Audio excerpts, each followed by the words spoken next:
be able to bring you an exciting word.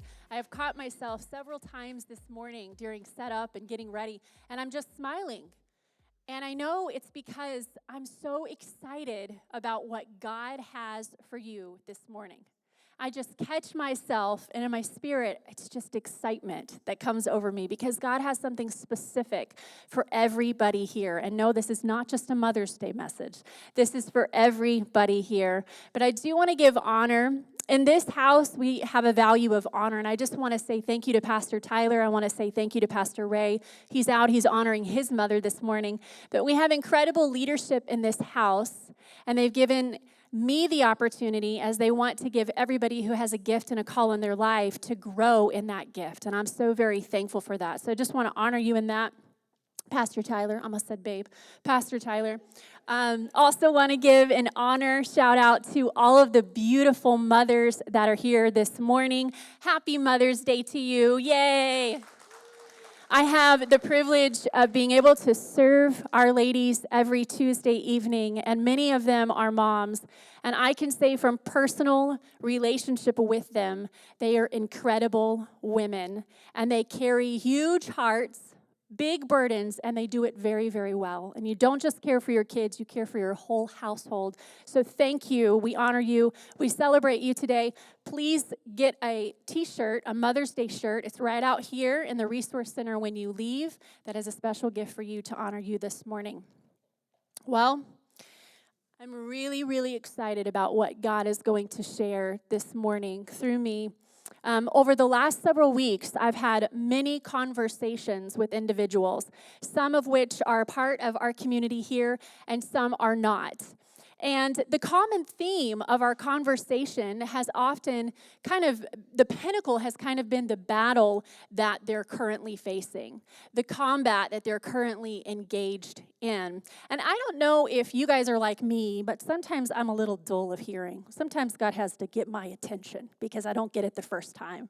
And so he's had to use multiple conversations throughout the last several weeks, just highlighting something for me. And it became really apparent. About a week ago, I landed on my living room floor. I have my hands buried in my face and my eyes of tears coming out of them, and I'm really just, what else can I give? What Lord, asking him, what else can I do in this situation? What else can I give? What have I not tried? I don't know if you have ever been in that place, but I really do feel like in my spirit that many of us are engaged in a battle. We've poised ourselves and we've been standing there for quite a long time. We've been fighting and we've been fighting and we've been fighting. And it became apparent to me as I lie on my living room floor, crying out to the Lord. I felt the Lord whisper to my spirit, the battle that you're engaged in, the victory that you're seeking to win cannot be achieved by your own strength, by your own skill, or by your own strategy. I'm going to say it again. The battle that we are engaged in, the victory that we're pressing in and leaning in for, can never be attained on our own strength, skill, or strategy. The title for the message this morning is called The War for Your Rest. The War for Your Rest. Now, before you get too comfortable, I'm going to ask you to stand to your feet. We're going to honor the reading of God's Word this morning. We're going to read this, and this is just going to be a launching pad for us, giving us a direction as to where we go facing the battle this morning. This is going to give us some context and just lay the foundation for us. I'm going to be reading from Ephesians chapter 6, verse 12. It says, "For our struggle," everybody say struggle, "is not against flesh and blood, but it is against rulers, authorities, powers of this dark world, and against spiritual forces of evil in the heavenly realms." Father, I thank you that right now you are opening eyes. Father, I thank you that there is such a sense of expectation and excitement in this house. Lord, I believe people aren't even aware of what's going to happen in this place this morning, the magnitude of what you're going to release, the victories that you're going to decree. Lord, we sense your spirit moving right now in hearts and in minds. And God, we individually surrender to what you want to do and what you want to say. God, I thank you that you are Lord over all. You are King over the battle. Lord, open our eyes to see the war that we are engaged in and the rest that the enemy is after in our lives. Equip us this morning through your word and give us new strategies. Give us supernatural strength. We ask it in Jesus' mighty name. And everybody says, amen. Amen. You may be seated.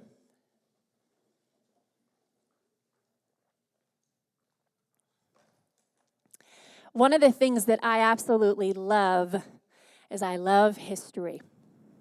And I specifically love the portions of history that focus in on American history.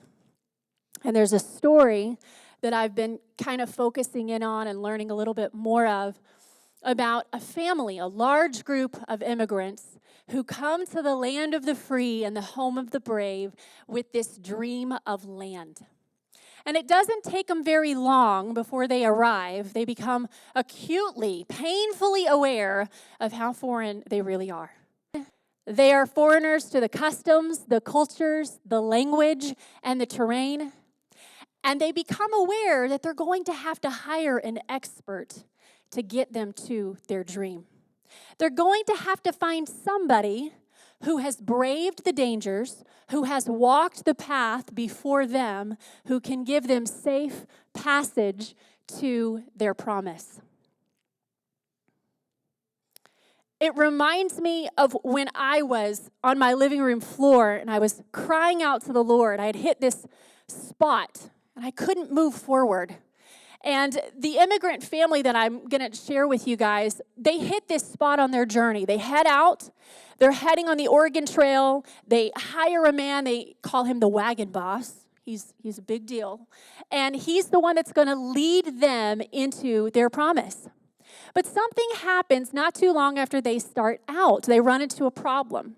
And the problem they run into is a river. And the river is wide and it's vast.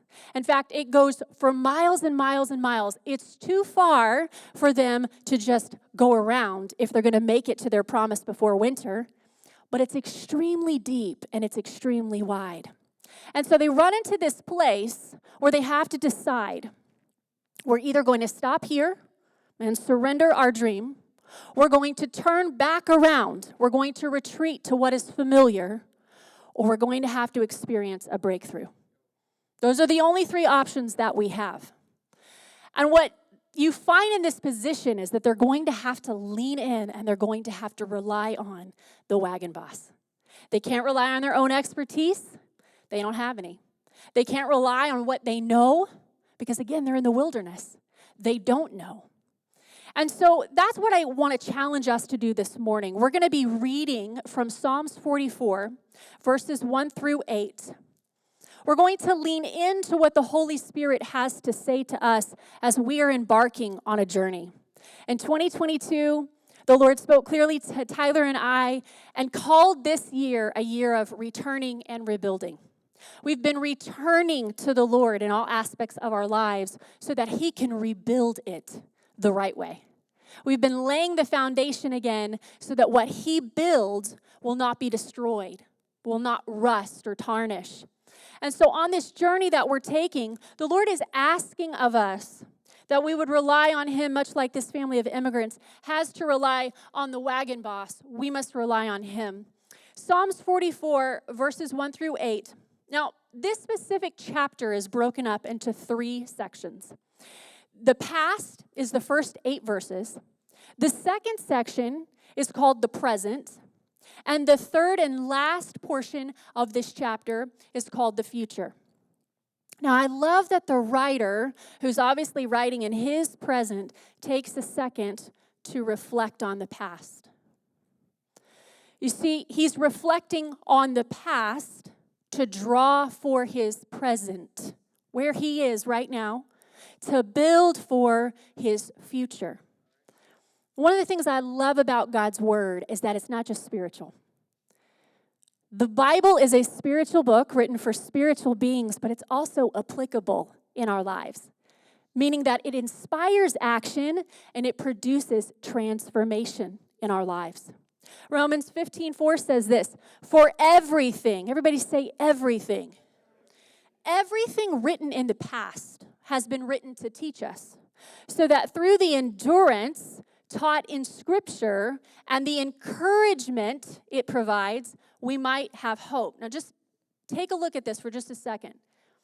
The endurance we observe from the past gives us encouragement in our present, gives us hope for our future. Gives us hope for our future. Verses 1 through 3, Psalms 44 says this, God, we have heard of all of your glorious miracles that you've done for our ancestors in days gone by. They told us about ancient times, how by your power you drove out the ungodly nations from this land. You crushed strongholds and you gave the land to us. Now the people of Israel cover the land from one end to the other, all because of your grace and your power. Our forefathers didn't win these battles by their own strength, skill, or strategy, but it was through the shining forth of your radiant presence, the display of your mighty power, for you loved to give them the victory, and you took great delight in them. So we notice here that the victory wasn't achieved by their own strength, by their own skill, or by their own strategy. But there's something else. There's an approach to this battle that we often overlook. What does it say? It says it was won by his glorious presence, the radiance of his presence. The title of this message is called The War for Your Rest, and this is what I want you to see. We're not engaged in physical battle. There's a spiritual battle. There's an invisible enemy, right? So not only are we not going to win this by strength, skill, or strategy, but we're going to have to take a different approach. 2 Corinthians 10:4 says this, for the weapons of our warfare are not carnal. They're not fleshly. They're not physical. But they're mighty in Christ for the demolishing of strongholds. We're engaged in a spiritual battle. So this family of immigrants, they've come up to the river, and they don't know what to do. They don't know if they should just stop and just stake it out, and this is what we're going to do. Should we go back home? We don't want to go back home. What should we do? So they throw themselves at the mercy of the wagon boss, who tells them, in order for you to survive this crossing, you will have to get rid of everything that is not an essential. They have wagons that are filled with their life from back home.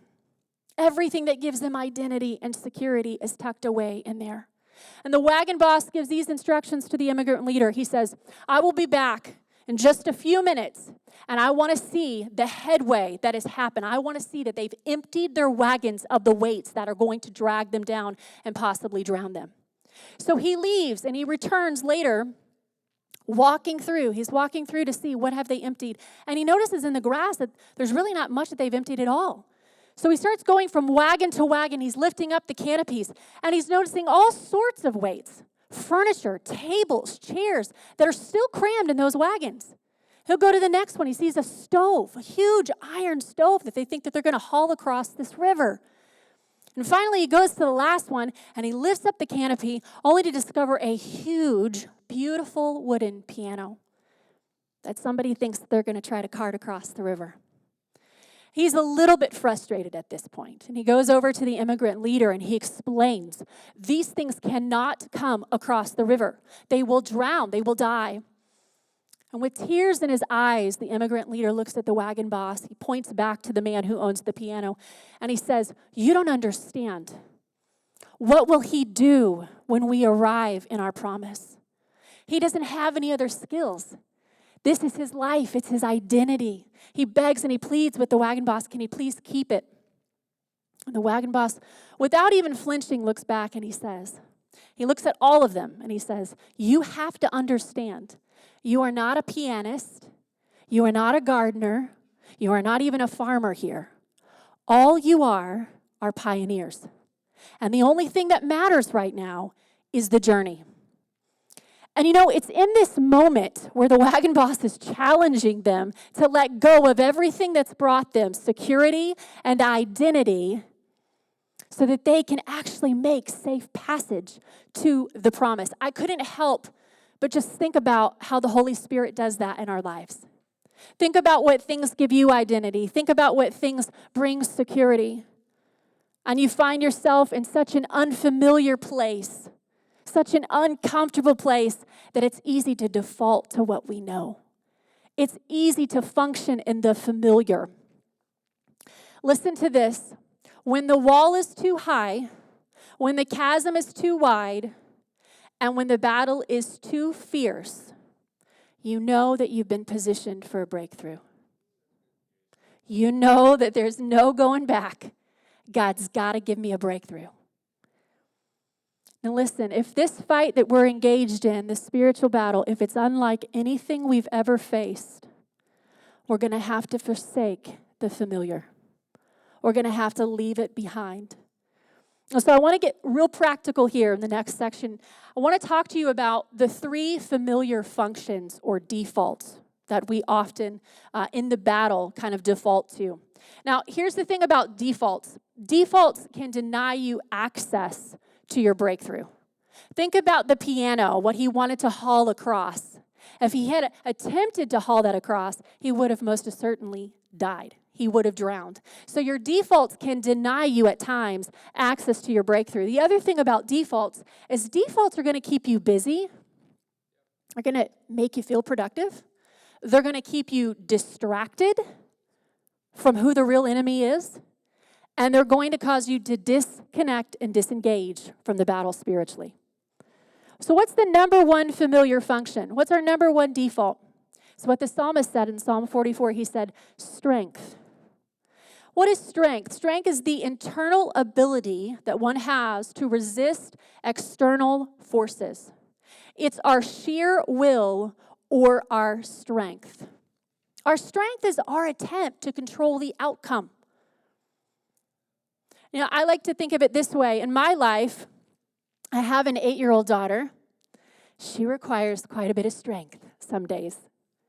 And every morning, I am charged with the responsibility of getting her up, getting her ready to go, getting her dressed, making sure she has everything she needs. It takes about 15 minutes. 15 minutes. Some days, that 15 minutes is the longest and hardest 15 minutes of my entire day. She leaves the house, and I am emotionally drained. I need a nap because it was that difficult just getting her out. All the moms, can I get an amen? Do you know what I'm talking about? You know what I'm talking about. Matt raised his hand in the back. But it's so difficult. There's this combat time in the morning. It's like first thing in the morning, we got to go to war. And so for weeks and weeks and weeks, I'm engaging in this combat with my 8-year-old daughter. And I wake up in the morning and I try to muster up myself mentally. It's okay, don't let her get to you. It's okay, don't cry in front of her this time. Like, it's going to be all right. It's just 15 minutes. I'm trying to get through it. I'm trying to muster up enough strength. Until one day, she left the house and I just crumbled in tears. And I said, God, I think maybe I just need to stop getting her ready in the morning. Like, maybe I'll just lay it all out. I'm trying to figure out my strategy because I'm just giving up on this, right? And I felt the gentle whisper of the Holy Spirit call me into his presence. He told me, Lauren, your daughter is not the enemy. I said, well, what do you mean? Yes, she is. No. She's not the enemy. Well, who's the enemy then? Remember, the battle we've engaged in is not physical. The weapons that we fight with and combat with are not physical. He said, Lauren, there's a spirit of anger. There is a spirit of division that you have stepped into agreement with. And he said, and what I want you to do is, when you see her tonight, I want you, when you're tucking her in, I want you to crawl in bed with her. Explain what's happening in the invisible realm, the spiritual realm. And I want you to call her, you and her, come into agreement that the spirit of anger is not going to separate and divide you anymore. So later on that night, I snuggled up with her, as I do most nights. And I said, hey, babe. I said, you know how in the morning you're kind of a grump? She's like, yeah. And you know how mom's a grump too? Oh, yeah. I said, I think what's happening is that the enemy is trying to divide us. And I said, you know that feeling you get in the morning? It's that feeling of anger. She said, oh, yeah. I said, Mommy feels it too. I said, we're going to come together, you and I, and we're going to break that influence off of our relationship. I prayed with her that night, and I can honestly tell you, things have been better. Why? Because we revealed who the real enemy is. She's not the enemy. I wasn't the enemy. The enemy was playing with us. Our eyes need to be open that the battle is invisible, or the enemy is invisible, and the battle is spiritual. Strength. Listen, when your strength, ask yourself, am I relying on my strength? Because when your strength doesn't pan out, you will disengage and you will give up. The second familiar function that we find is skills. What are our skills? Skills are the ability gained over time and through experience, which one will confidently and regularly rely upon. You will confidently and regularly rely upon your skill. Your skill is how you channel your strength.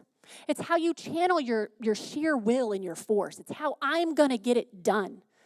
And our skills oftentimes are our attempt to distinguish ourselves from others. This is how I am going to win the battle. This is how I am going to produce the results that I want. We moved here about a year ago. It's been a little over a year now. And when we got here, we knew that we were going to launch the church in August, but we also knew that we had about 4 months. And so we wanted to hit up every single church we could that was presence-driven, spirit-focused. They were doing things with excellence. We wanted to see what they were doing and just learn from them. And so every single Sunday, we probably got through about a dozen different churches. And every single Sunday we would go, and we would have our notepads out or our phone out. We'd be taking notes. And I would leave. And for the most part, I would feel encouraged. I'd be like, man, they did that well. I want to implement that. That's great. I was inspired by that. But then there was something in me that I was kind of mentally tucking away. And that was how great the pastor's wife would be at this. Or how great the prayer leader got up on stage and did this. Or how great the worship pastor did this. And it slowly dawned on me that I didn't have the skills of the people that I was starting to compare myself to. And so what began to happen is I began to just kind of disconnect. I began to doubt, are we actually called to do this? Should we be doing this? There's so many people out there that do it better. There's so many people that can do it this way. The thing with our skills is that when we start to rely on our skills, we start to rival and strive with people who should be our allies. There's dissension. There's striving. There's pride.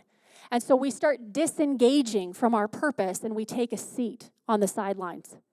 You have to ask yourself, in the battle that I'm engaged in, am I relying on my skills? The first one is our strength. The second one is our skills. The third one is our strategy. A strategy is a calculated method through which one will achieve their overall goal or their result. I go back, is our attempt to make sense of the mess. I go back to the pianist. What was the pianist's strategy? His strategy was that he was going to get that piano across the river. He had to get it every step of the way because when he landed in his promised land, he was going to use that piano to make a living. I think of the many conversations that I have with individuals all the time, and their strategy for the mess they found themselves in sounds a little bit like this. Well, I know that the housing market, it's so bad right now, so we're just going to kind of sit. We're just going to kind of wait, just see what happens. It could sound like this. Well, the stock's really bad right now. We're just so thankful we have this amount in savings. Often with moms, it sounds something like this. She's going through a really, really hard time. We're just so glad we have her in private school. As if that's the strategy, as if that's the solution. And that's the thing, is when our strategies fall through, we begin to second guess God. Did we really hear him? Were we really supposed to do that? Listen, when you come to the place where your strength has failed, where your skills don't compare, they just don't add up. There's no way your skills getting the job done. Or when your strategies have completely flopped, God has positioned you to cross the river. But it isn't by our strength, our skill, our strategy. It's by what? His Spirit. Zechariah 4:6 says this, not by might, not by power, but by my Spirit, says the Lord. You can go ahead and come up, baby, if you like. You know, this is kind of where I found myself as I was crushed on the living room floor weeks ago. I found that I had come to this place where I had realized that what I was doing and what I was giving and the strategies I was implementing, they weren't going to work. And it was a place of brokenness for me. As I became aware of something, became aware of the incredible power that lies when we retreat to rest. You know, the psalmist put it this way in Psalm 23. He said, He makes me lie down. Sometimes the wall has to be too high, the river has to be too wide, and the battle has to become too fierce because He wants to make you lie down and rest. Listen, this is a war for your rest. That's what it is. I was driving here this morning. I was thinking somebody was singing over the radio, and I was reminded of what the psalmist said. He said, in the presence of my enemies, He prepares a table for me. See, the enemy's not even the enemy. He can't touch you. He can't take anything from you. See, when you retreat to rest, you gain access to authority. Who has all authority? Jesus has all authority. Jesus has all authority. It reminds me of a time I've worked many seasons with all women. Women are fun. That's a word for it. I've worked with some really strong personalities. It's been fun. And there was a specific season in my life where I was working with an individual who was very strong in personality, but I had come to discover there were some things that she was saying about me that weren't true. They were causing division, and it was very hurtful. And I remember going before the Lord, and I remember having these conversations with her, just really letting her have it. And I remember telling the Lord my strategy. I'm going to go talk to this person, then I'm going to do it this way, and then this will work out. And I remember the Lord just quieting me before Him, calling me to rest, lay it down, and just sit in my presence. And He told me, He said, Lauren, the weapons of your warfare are not physical. The weapons are mighty in me to demolish strongholds. Well, what's the stronghold here? The stronghold is that enemy, that spirit of intimidation that had come upon me, that spirit of pride that had risen up in me that I had stepped into agreement with. And I want to tell you this morning, if you're engaged in a battle and you're looking at it saying, my strength isn't going to get it, it's not going to cut it, and my skills aren't cutting it, and every strategy I've laid out, I've not been able to make it across. I want to challenge you with this thought. It's what the Lord asked me to do. What have you come into agreement with the enemy? Is it a spirit of pride? Is it a spirit of fear over your children, for your future? Would you ask the Holy Spirit that this morning? Father, we close our eyes right now. I believe that you're here and you want to do a mighty and deep work in our hearts. But I believe that in your presence, there's a storehouse of strength. There's a storehouse of strength. Lord, in your presence, there is a pantry and it overflows. It never runs out, God. Why don't you ask the Holy Spirit that this morning? Why don't you ask Him, Holy Spirit, what have I relied on in this battle? Have I relied on my strength, God? Because I'm all out. I'm depleted. I have no more. Have I relied on my skill, God?